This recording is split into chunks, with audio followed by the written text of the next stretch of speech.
Hello dear students, കോമക്സ് ട്യൂട്ടോറിയലിൻ്റെ മറ്റൊരു video ക്ലാസ്സിലേക്ക് സ്വാഗതം. ഫിനാൻഷ്യൽ അക്കൗണ്ടിംഗ് എന്ന സബ്ജക്റ്റിൻ്റെ സെക്കൻഡ് ചാപ്റ്റർ ആയിട്ടുള്ള കമ്പനി അക്കൗണ്ട്സിൻ്റെ 13ാമത്തെ പാർട്ട് വീഡിയോ ആണ് നമ്മൾ ഡിസ്കസ് ചെയ്യാൻ പോകുന്നത്. അപ്പോൾ കഴിഞ്ഞ 12 പാർട്ടിൻ്റെയും ലിങ്ക് താഴെ ഡിസ്ക്രിപ്ഷനിൽ കൊടുക്കുന്നതാണ്.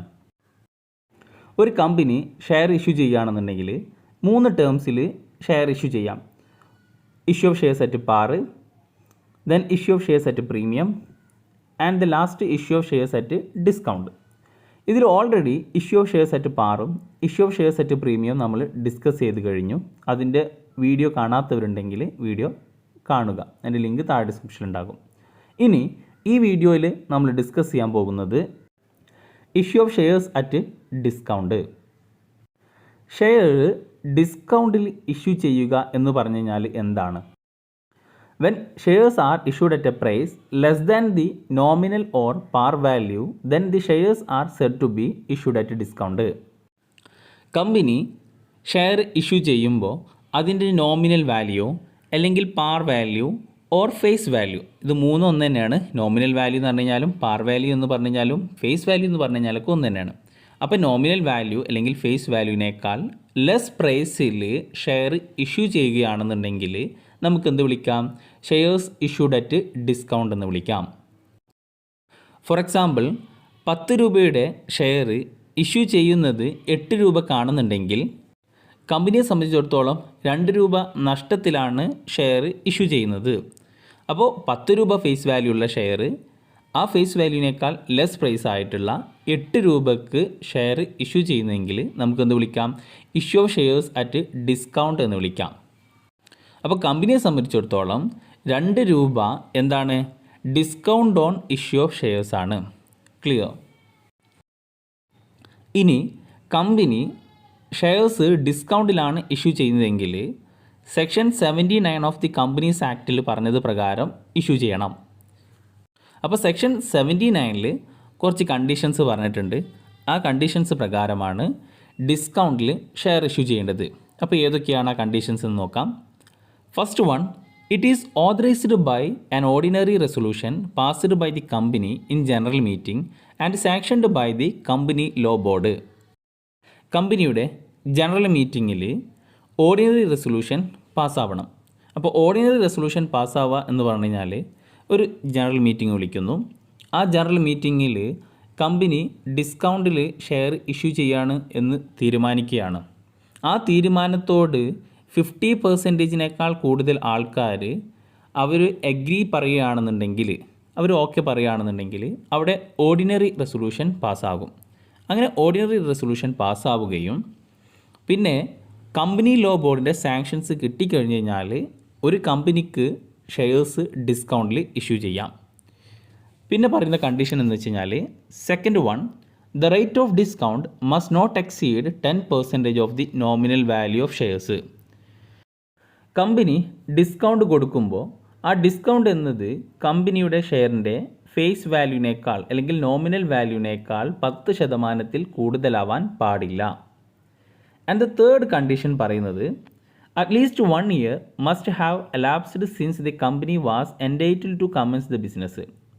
കമ്പനി കമൻസ്മെൻറ്റ് ഓഫ് ബിസിനസ് ചെയ്തതിന് ശേഷം, എന്ന് വെച്ചാൽ ബിസിനസ് സ്റ്റാർട്ട് ചെയ്തതിന് ശേഷം 1 വർഷമെങ്കിലും കഴിഞ്ഞതിന് ശേഷം മാത്രമേ കമ്പനിക്ക് ഷെയർസ് ഡിസ്കൗണ്ടിൽ ഇഷ്യൂ ചെയ്യാൻ പറ്റുള്ളൂ. Fourth condition, the shares of A class which have already been issued. Already issue ചെയ്ത ക്ലാസ് ഓഫ് ഷെയർസിന് മാത്രമേ ഡിസ്കൗണ്ടിൽ ഇഷ്യൂ ചെയ്യാൻ പറ്റുള്ളൂ. അപ്പോൾ ഓൾറെഡി ഇഷ്യൂ ചെയ്ത ക്ലാസ് ഓഫ് ഷെയർസ് മാത്രമേ ഡിസ്കൗണ്ടിൽ ഇഷ്യൂ ചെയ്യാൻ പറ്റുള്ളൂ. And the last condition, the shares are issued within 2 months from the date of sanctioned from the government. Ordinary resolution പാസ്സായിട്ട് കമ്പനി ലോ ബോർഡിൻ്റെ സാങ്ഷൻസ് കിട്ടിക്കഴിഞ്ഞ് കഴിഞ്ഞാൽ വിത്തിൻ 2 months ഉള്ളിൽ shares ഡിസ്കൗണ്ടിൽ ഇഷ്യൂ ചെയ്യണം. അപ്പോൾ ഗവൺമെൻറ്റിൽ നിന്ന് സാങ്ഷൻസ് കിട്ടിക്കഴിഞ്ഞ് കഴിഞ്ഞാൽ 2 മാസത്തിനുള്ളിൽ ഷെയർ ഇഷ്യൂ ചെയ്തിരിക്കണം. Clear? Next, restriction placed on the issue of shares at discount. Shares ഡിസ്കൗണ്ടിൽ ഇഷ്യൂ ചെയ്യുകയാണെന്നുണ്ടെങ്കിൽ എന്തൊക്കെയാണ് റെസ്ട്രിക്ഷൻസ് എന്നുള്ളതാണ് നെക്സ്റ്റ് പറയുന്നത്. നമ്മൾ ഓൾറെഡി പറഞ്ഞിട്ടുള്ളത് തന്നെയാണ്. A new company cannot issue shares at discount. ഒരു പുതിയ കമ്പനിക്ക് ഷെയർസ് ഡിസ്കൗണ്ടിൽ ഇഷ്യൂ ചെയ്യാൻ പറ്റില്ല. മിനിമം 1 വർഷമെങ്കിലും കഴിഞ്ഞതിന് ശേഷം മാത്രമേ കമ്പനിക്ക് ഷെയർസ് ഡിസ്കൗണ്ടിൽ ഇഷ്യൂ ചെയ്യാൻ പറ്റുള്ളൂ. രണ്ടാമത്തെ റെസ്ട്രിക്ഷൻ പറയുന്നത് a new class of shares cannot be issued at discount. ഒരു ന്യൂ ക്ലാസ് ഓഫ് ഷെയർസ്, പുതുതായിട്ടുള്ള ഒരു ക്ലാസ് ഓഫ് ഷെയർസ് ഡിസ്കൗണ്ടിൽ ഇഷ്യൂ ചെയ്യാൻ സാധിക്കില്ല. ക്ലിയർ? ഷെയർസ് ഡിസ്കൗണ്ടിൽ ഇഷ്യൂ ചെയ്യുമ്പോൾ ഷെയറിൻ്റെ ഫേസ് വാല്യൂവിനേക്കാൾ ലെസ് പ്രൈസിലാണ് കമ്പനി ഷെയർ ഇഷ്യൂ ചെയ്യുക. ഫോർ എക്സാമ്പിൾ 10 രൂപയുടെ ഷെയർ 8 രൂപയ്ക്ക് ഇഷ്യൂ ചെയ്യുന്നു. അങ്ങനെയാണെന്നുണ്ടെങ്കിൽ കമ്പനിയെ സംബന്ധിച്ചിടത്തോളം 2 രൂപ ലോസ് ആണ്. ഓക്കെ, അതുകൊണ്ട് തന്നെ ലോസ് ആയതുകൊണ്ട് ലോസ് എപ്പോഴും എന്താണ്, ഡെബിറ്റ് ബാലൻസ് ആണ് ഉണ്ടാവുക. അപ്പോൾ discount on issue of shares account being a debit balance is in the nature of the capital loss to the company. ഈ discount on issue of shares capital loss ആണ്. അപ്പോൾ loss ആയതുകൊണ്ട് അത് debit balance ആണ് ഉണ്ടാവുക.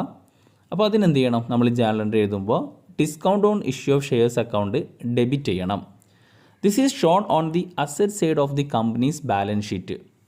അപ്പോൾ ഈ discount on issue of shares കമ്പനിയുടെ ബാലൻസ് ഷീറ്റിൽ അസറ്റ് സൈഡിൽ മിസ്ലേനിയസ് എക്സ്പെൻഡിച്ചറിൻ്റെ അണ്ടറിൽ നമ്മൾ കാണിക്കണം. ഈ മിസ്ലേനിയസ് എക്സ്പെൻഡിച്ചർ അല്ലെങ്കിൽ discount on issue of shares നമുക്ക് സെക്യൂരിറ്റി പ്രീമിയം അക്കൗണ്ട് വഴി എന്ത് ചെയ്യാം, റിട്ടേൺ ഓഫ് ചെയ്യാം. എന്ന് വെച്ച് കഴിഞ്ഞാൽ ഷെയർസ് പ്രീമിയത്തിൽ ഇഷ്യൂ ചെയ്യുമ്പോൾ കമ്പനിക്ക് കിട്ടുന്ന ആ ഇൻകം അല്ലെങ്കിൽ ആ പ്രോഫിറ്റ് വെച്ച്, ഗെയിന് വെച്ചിട്ട് ഈ ലോസ് നികത്താൻ പറ്റും. ക്ലിയർ? ഓക്കെ, ഇനി ഈ ഡിസ്കൗണ്ട് ഓൺ ഇഷ്യൂ ഓഫ് ഷെയർസിൻ്റെ അക്കൗണ്ടിങ് ട്രീറ്റ്മെൻറ്റ് നോക്കാം. When shares are issued at a discount, the amount of discount is brought to account at the time of allotment by debiting an account called discount on issue of shares account. Normally discount കൊടുക്കുന്നത് അലോട്ട്മെൻറ്റിൻ്റെ കൂടെയാണ്. അപ്പോൾ അലോട്ട്മെൻറ്റിൻ്റെ കൂടെ discount കൊടുക്കുമ്പോൾ അല്ലെങ്കിൽ company share issue ചെയ്യുന്നത് ഡിസ്കൗണ്ടിലാണെങ്കിൽ ആ ഡിസ്കൗണ്ടിൻ്റെ amount discount on issue of shares എന്ന് പറഞ്ഞിട്ട് അത് ഡെബിറ്റ് ചെയ്യണം. അപ്പോൾ എൻട്രി എന്താ വരിക, നമ്മൾ ഈ അലോട്ട്മെൻറ്റിൻ്റെ കൂടെയാണ് ഡിസ്കൗണ്ട് കൊടുത്തിട്ടുള്ളത്. അപ്പോൾ shares allotment account debtor, discount on issue of shares account debtor to share capital. Okay, അപ്പോൾ ആദ്യം അലോട്ട്മെൻറ്റ് മണി ഡ്യൂ ആകുന്നു. അലോട്ട്മെൻറ്റ് മണി ഡ്യൂ ആകുമ്പോഴുള്ള എൻട്രി നോർമലി നമ്മൾ എഴുതാറുണ്ട് എന്താണ്, share allotment account to share capital. എന്നാൽ അലോട്ട്മെൻറ്റിൻ്റെ കൂടെയാണ് നമ്മൾ ഡിസ്കൗണ്ട് കൊടുക്കുന്നതെങ്കിൽ ആ ഡിസ്കൗണ്ട് എന്നുള്ളത് ലോസ് ആണ്. സോ അലോട്ട്മെൻറ്റിൻ്റെ കൂടെ നമ്മൾ എന്ത് ചെയ്യുന്നു, ആ ലോസ് ആയിട്ടുള്ള ഡിസ്കൗണ്ട് ഓൺ ഇഷ്യൂ ഷെയർസും ഡെബിറ്റ് ചെയ്യുന്നു. അപ്പോൾ എൻട്രി എന്ത് വരും, allotment account debtor, discount on issue of shares account debtor to share capital. Clear? ഇനി ഈ അലോട്ട്മെൻറ്റ് മണി റിസീവ് ചെയ്യുമ്പോൾ entry bank account debtor to share allotment. അപ്പോൾ ബാങ്കിലേക്ക് എത്ര എമൗണ്ടാണ് വരിക, ബാങ്കിലേക്ക് ഡിസ്കൗണ്ട് കുറച്ചിട്ടുള്ള എമൗണ്ടാണ് ബാങ്കിലേക്ക് വരിക. ഓക്കെ, അപ്പോൾ bank account debtor to share allotment. Clear ആയിട്ടുണ്ടാകുമെന്ന് വിചാരിക്കുന്നു. ഇനി ഇതുമായി ബന്ധപ്പെട്ടിട്ടുള്ള ഒരു ക്വസ്റ്റ്യൻസ് നമുക്ക് നോക്കാം. ക്വസ്റ്റ്യൻ ഇതാണ്, Everest company limited having completed within the necessary legal formalities make an issue of 20,000 equity shares of ₹10 each at 10% discount. അപ്പോൾ എവറസ്റ്റ് കമ്പനി എല്ലാ ലീഗൽ ഫോർമാലിറ്റീസും, ഡിസ്കൗണ്ടിൽ ഇഷ്യൂ ചെയ്യേണ്ട ലീഗൽ ഫോർമാലിറ്റീസും ഒക്കെ കംപ്ലീറ്റ് ചെയ്തതിന് ശേഷം 20,000 ഷെയർസ്, 10 രൂപ വിലയുള്ള 20,000 ഷെയർസ് 10% ഡിസ്കൗണ്ടിൽ ഇഷ്യൂ ചെയ്യുന്നു. അങ്ങനെയാണെങ്കിൽ 10 രൂപയുടെ ഷെയർ 9 രൂപക്കാണ് ഇഷ്യൂ ചെയ്യുന്നത്. The amount was payable as on 3 on application. Application എത്രയാണ്, 3 രൂപയാണ്. 5 ഓൺ അലോട്ട്മെൻറ്റ്. ആ അലോട്ട്മെൻറ്റിൽ എന്തുണ്ട്, including adjustment to discount. Allotment കൂടെയാണ് എന്ത് ചെയ്യുന്നത്, ഡിസ്കൗണ്ട് കൊടുക്കുന്നത്. And ₹2 on first and final call. The entire issue having been applied for and allotted, amount due on the allotment and call was completely received, make journal entry to record these transaction. അപ്പോൾ എല്ലാ shares issue ചെയ്തു, എല്ലാവർക്കും allot ചെയ്തു, call മണിയും due എന്താ പറയുക allotment മണിയൊക്കെ receive ചെയ്തു. നമ്മളോട് ജേർണൽ എൻട്രി എഴുതാനാണ് പറഞ്ഞിട്ടുള്ളത്. അപ്പോൾ നമുക്ക് ആദ്യം അപ്ലിക്കേഷൻ മണി റിസീവ് ചെയ്യുന്നതിൻ്റെ ജേർണൽ എൻട്രി എഴുതാം. അപ്ലിക്കേഷൻ മണി റിസീവ് ചെയ്യുമ്പോൾ എൻട്രി എന്താകും, bank account to share application. Amount, share application amount എത്രയാണ്, 3 ആണ്, ഇൻറ്റു 20,000. 20,000 ഷെയർസിന് അപ്ലിക്കേഷൻ മണിയായിട്ട് 3 രൂപ കിട്ടി. അങ്ങനെയാണെന്നുണ്ടെങ്കിൽ 20,000 ഇൻറ്റു 3 എത്ര വരും? 60,000. So bank account up to equity share application 60,000. No doubt. ഇനി ഈ അപ്ലിക്കേഷൻ മണി ഷെയർ ക്യാപിറ്റലിലേക്ക് ട്രാൻസ്ഫർ ചെയ്യുന്നു. എൻട്രി എന്താകും? Equity share application account to equity share capital 60,000. No doubt. ഇനി അലോട്ട്മെൻറ്റ് മണി ഡ്യൂ ആകുമ്പോൾ അലോട്ട്മെൻറ്റ് മണിയുടെ കൂടെയാണ് എന്ത് കൊടുത്തിട്ടുള്ളത്? ഡിസ്കൗണ്ട് കൊടുത്തിട്ടുള്ളത്. അപ്പോൾ ശരിക്കും അലോട്ട്മെൻറ്റ് മണി 5 ആണ്. പക്ഷേ അതിൽ 1 രൂപ ഡിസ്കൗണ്ട് കൊടുത്തിട്ടുണ്ട്. അപ്പോൾ അലോട്ട്മെൻറ്റ് മണിയായിട്ട് എത്ര കിട്ടുക? 4 രൂപയാണ് അലോട്ട്മെൻറ്റ് മണി. ഓക്കെ. അപ്പോൾ അലോട്ട്മെൻറ്റ് മണി ഡ്യൂ ആകുമ്പോൾ എൻട്രി എന്ത് വരിക? Share allotment account up to ഡിസ്കൗണ്ടിൽ കൊടുത്തത് കൊണ്ട് discount on issue of shares account എന്ത് ചെയ്യണം? ഡെബിറ്റ് ചെയ്യണം. So discount on issue of shares account up to equity share capital. അപ്പോൾ equity share allotment account up to discount on issue of shares account to equity share capital. Allotment money due ആയി, including discount. അപ്പോൾ allotment മണി അലോട്ട്മെൻറ്റിലേക്ക് എത്ര വരിക? 80,000. എങ്ങനെ 80,000 വന്നത്? 4 into 20,000 shares. Okay. Then discount 1 രൂപയാണ് discount കൊടുത്തിട്ടുള്ളത്. 1 into 20,000 തന്നെ വരിക. ഓക്കെ. അപ്പോൾ ടോട്ടൽ എത്ര വന്നു? 1 lakh. ക്ലിയർ അല്ലേ? അപ്പോൾ ശ്രദ്ധിക്കുക, ഇവിടെ നമുക്കറിയാം അലോട്ട്മെൻറ്റ് മണി ശരിക്കും എത്രയാണ്? 5 ആണ്. അലോട്ട്മെൻറ്റ് മണിയുടെ കൂടെയാണ് 1 രൂപ ഡിസ്കൗണ്ട് കൊടുക്കുന്നത് അല്ലേ? 10 രൂപയുടെ 10% എന്ന് പറഞ്ഞാൽ 1 രൂപയാണ്. ക്ലിയർ. ഇനി ഈ അലോട്ട്മെൻറ്റ് മണി റിസീവ് ചെയ്യുമ്പോൾ എൻട്രി എന്താ വരിക? Bank account to equity share allotment account. അപ്പോൾ ബാങ്ക് അക്കൗണ്ടിലേക്ക് എത്ര എമൗണ്ടാണ് വരിക? ഡിസ്കൗണ്ട് കുറച്ചിട്ടുള്ള ബാക്കിയുള്ള എമൗണ്ട്. ഓക്കെ. അപ്പോൾ മൊത്തം 1 lakh ആണ് അലോട്ട്മെൻറ്റ് മണിയായി കിട്ടേണ്ടത്. പക്ഷേ 20,000 രൂപ ഡിസ്കൗണ്ട് കൊടുത്തിട്ടുണ്ട്. അപ്പോൾ ബാക്കി എത്ര കിട്ടുള്ളൂ? 80,000 ആണ് ബാങ്കിലേക്ക് റിസീവ് ചെയ്യുള്ളൂ. അപ്പോൾ bank account to equity share allotment 80,000. Clear. Then next first and final call money due ആകുമ്പോൾ എൻട്രി എന്താണ്? Equity share first and final call account up to equity share capital amount 40,000. എങ്ങനെയാണ് 40,000 വന്നത്? 2 into 20,000 shares. First call money എത്രയാണ്? First and final call money 2 രൂപയാണ്. Okay. അപ്പോൾ equity share first and final call account up to equity share capital amount 40,000. ഇനി ഈ first and final call money receive ചെയ്യുമ്പോൾ entry എന്താ വരിക? Bank account to equity share first and final call account amount 40,000. Clear.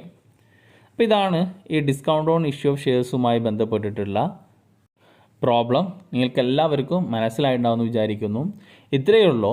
Discount on issue of shares വന്നു കഴിഞ്ഞ് കഴിഞ്ഞാൽ discount on issue of shares എന്ത് ചെയ്യണം? ഡെബിറ്റ് ചെയ്യണം.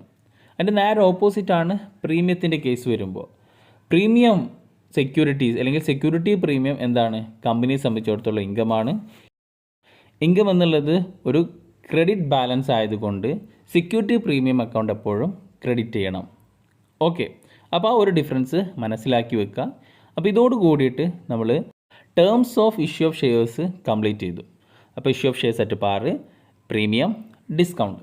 ഇനി നമുക്ക് പ്രധാനപ്പെട്ട ഒരു കോർ ഏരിയ പഠിക്കാനുണ്ട്. That is forfeiture of shares. അത് നമ്മൾ നെക്സ്റ്റ് വീഡിയോയിൽ പഠിക്കും. Okay. Thank you for watching. Will see next class.